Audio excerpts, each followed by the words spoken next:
ক্ষেত্ৰভাগ সুন্দৰকৈ পৰিচালনা হৈ আছে। আমি ইয়াৰ পৰা খবৰ পৰা ঈশ্বৰ গুৰুজনৰ ভয়ংকৰ আতুল জীৱনত দোকানী শ্ৰীচৰণত জয় জয়তে শ্ৰীকৃষ্ণৰ চৰণত আমি এনেদৰে প্ৰাৰ্থনা জনাইছোঁ, যাতে সকলোৱে তেওঁলোকক সুখ শান্তি আনন্দ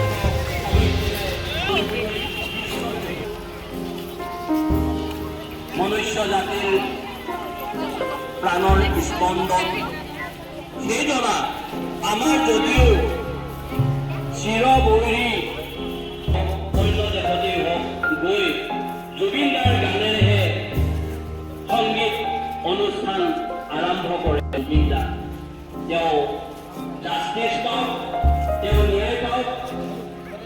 ভগৱন্ত মহাপ্ৰভুদেৱ গুৰুদেৱ জয় জয়তে ঈশ্বৰ শ্ৰীকৃষ্ণৰ চৰণত প্ৰাৰ্থনা জনাই আমি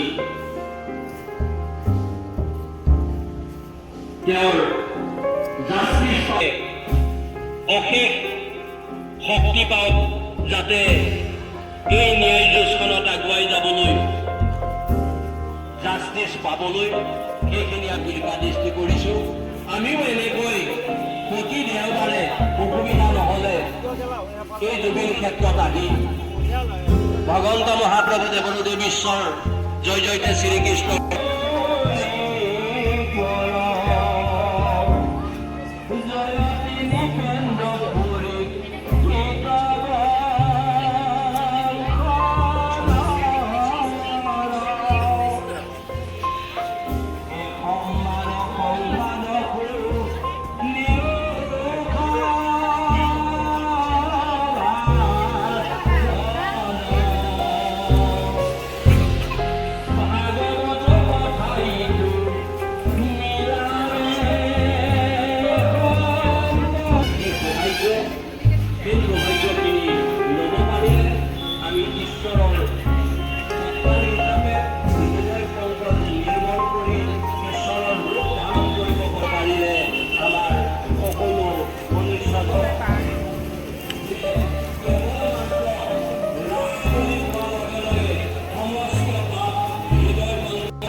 তেতিয়াহে আমাৰ চকুৰে চকুৰ কাম নকৰিব, হাতে হাতৰ কাম নকৰিব, ভৰিৰ ভৰিৰ কাম নকৰিব, মুখেৰে আমি নামো ল'ব নোৱাৰিম।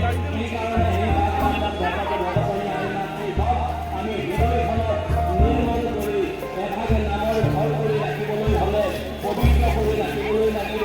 মুখখনত আমি পবিত্ৰ কৰি ৰাখিব লাগিব। সতগুণী ৰজগুণী তমগুণী এই তেনেধৰণৰ আহাৰৰ ভিতৰত ৰজগুণী আৰু তমগুণী আহাৰ গ্ৰহণ নকৰি সৌভাগ্য হ'ল ইয়াক যাতে আমি হাতত পাই বাটত নেহেৰুৱাওঁ, তাৰ প্ৰতি সদায় আমি লক্ষ্য ৰাখিব লাগিব। আৰু আমি যে দেৱতাৰ কৰিলে মনুষ্য জন্ম পালোঁ, এই মনুষ্য জন্ম আমাৰ লোকে দুৱাৰ দৰে তেতিয়াহে আমাৰ মনুষ্য জন্ম কৰা হ'ব।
পাদসেৱন আত্মনিবেদন আৰু সেই আত্মনিবেদন ভক্তিৰ জৰিয়তে যে সকলো ঈশ্বৰ পুৰুষৰ চৰণতেই আমি অৰ্পি দিলোঁ। ঈশ্বৰ পুৰুষে যি য'ত যেনেকৈ কৰে সকলো তেনেকৈ ঠিক আছে। এই চিন্তা ধ্যান ধাৰণা ভাৱনাৰে আমি যদি ঈশ্বৰক ভক্তি কৰাৰ সৌভাগ্যখিনি কৰোঁ তেতিয়াহ'লে সুদীৰ্ঘ ভকতিৰে আমি সেইখিনি কৰিলেই আমাৰ মুক্তিৰ ৰাস্তা মুক্তিৰ দুৱাৰদলি মুকলি হৈ যাব। সেইখিনিকে চিন্তি আমি যেনেকৈ এজন উগ্ৰবাদী সুখমাদাৰ কৰিলে তেওঁ, কিন্তু আৰ্মীৰ ওচৰত যেতিয়া আত্মসমৰ্পণ কৰিলে নিজতবোৰ জয়তে শ্ৰীকৃষ্ণৰ চৰণত